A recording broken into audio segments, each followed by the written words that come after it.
Boris Johnson. The negotiations, which are expected to be finalized ahead of the UK's exit from the European Union on the 31st December 2020, will be conducted within the Kenya-UK Strategic Partnership Framework established by the two leaders in January 2020 and the East African Community parameters in order to enhance regional integration. Now, to talk to us more about this partnership is Susie Kitchens. She is the Deputy British High Commissioner to Kenya. Good afternoon, madam. It's a pleasure to have you. Thank you so much for joining us on Bottomline Africa this afternoon. Thank you. It's lovely to be with you.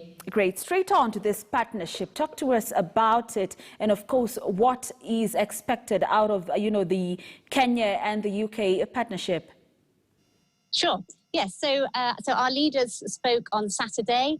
The two of them know each other well. So Prime Minister Boris Johnson invited President Kenyatta to number 10 Downing Street when the president went to the UK in January for the UK-Africa Investment Summit this year. They know each other quite well. They've got great chemistry together. So it was a very warm conversation that the two had on Saturday. Obviously, we're all facing the global pandemic now. So there was some exchange around dealing with that. And of course, the very difficult conversations that governments are having around balancing the need to limit transmission of the disease and the economic impacts of that. And the UK and Kenya are working closely together to mitigate some of those devastating impacts that coronavirus is bringing here. But the conversation was quite wide-ranging. As you mentioned, we were delighted that President Kenyatta picked up with such enthusiasm on the proposals for a trade deal. We are optimistic that after the UK has left the European Union, our trading relationship with Kenya will continue to flourish. Times are a little difficult at the moment with some limitations, but we will overcome that and we will find new ways of growing markets together. And they also talked about Kenya joining as an elected member of the United Nations Security Council. The UK is a permanent member of the Security Council, and every year we welcome along 5 new elected members. So Kenya will start its two-year term in January. We have lots of common interests. Kenya has already shown that it takes the responsibility as a regional and international global player very seriously. And we were hearing from the leaders their confidence of working effectively together in the Council. Indeed. Madam, you've mentioned that non-permanent UN Security Council seat that Kenya won, and I was to ask about that, but I will. But I want us to remain on this partnership between the UK and Kenya and talk about what next after this. Are there any timelines in, for instance, what Kenya or, regarding this partnership, is there any timeline? So the strategic partnership, which has 5 pillars of activity within it, it was initially based on a 5-year framework. It was launched in January, so we have quite a lot of time to deliver a very ambitious agenda within it. But it also allows for some flexibility. So, for example, we will have the 2 years of Kenya on the Security Council to focus on regional and global security issues. And beyond that, we have a security compact, which is enshrined within the strategic partnership to ensure that that relationship continues to deliver after the 2 years of the Security Council partnership. So the strategic partnership as a framework is intended to last for 5 years, but that is just the first iteration of a continuing long-term relationship. Indeed. You've mentioned it twice, but allow me to still ask you about that, the UN Security Council seat and how the UK perceived the news of Kenya winning that non-permanent seat.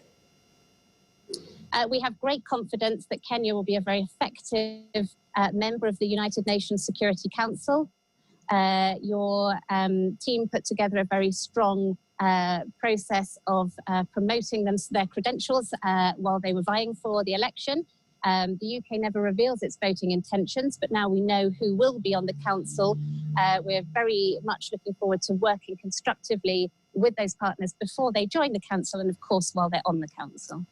Okay, let me get your reaction regarding this, the new human rights regime that was launched by the UK this week, which I believe, part of it is to impose sanctions against dozens of people involved in what you call the most notorious human rights violations. Let's get more about the launch of that human rights regime, madam. Yes, of course. So the UK has a proud reputation as a champion for human rights. across the world. This week, we laid in Parliament the establishment of these new global human rights sanctions capabilities. This will enable the UK to track down and prosecute violators of human rights, whether they be individuals or organisations. We have already made public some of the initial sanctions that will be imposed, and the human rights areas that these initial ones are looking at are around freedom of expression and also human rights violations of minorities. But it is a wide-ranging and powerful tool and a really effective lever to demonstrate, again, the UK is at the forefront of implementing and upholding human rights globally. Indeed. As part of your closing remarks, Madam, let's just get the way forward in terms of more partnerships with the UK.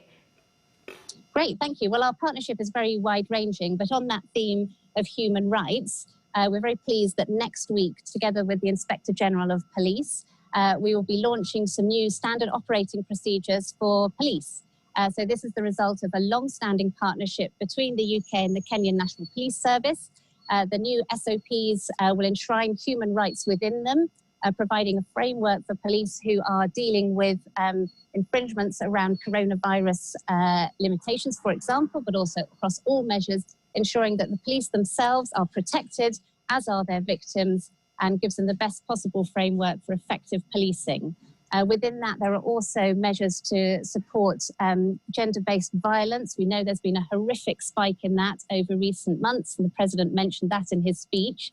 And so there are new provisions in these SOPs agreed by the IGP to help police officers deal with that effectively and protect victims.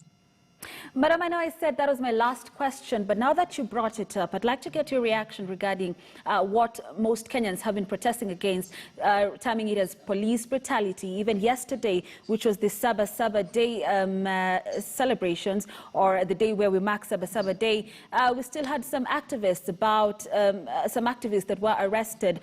And they were protesting over what they call police brutality. During this time when we've had the COVID-19 restrictions, especially during the time when we began imposing the curfew, a lot of people were killed. Let me get your reaction regarding that, police brutality. Yes, sadly, that is a very high-profile theme in many places around the world at the moment.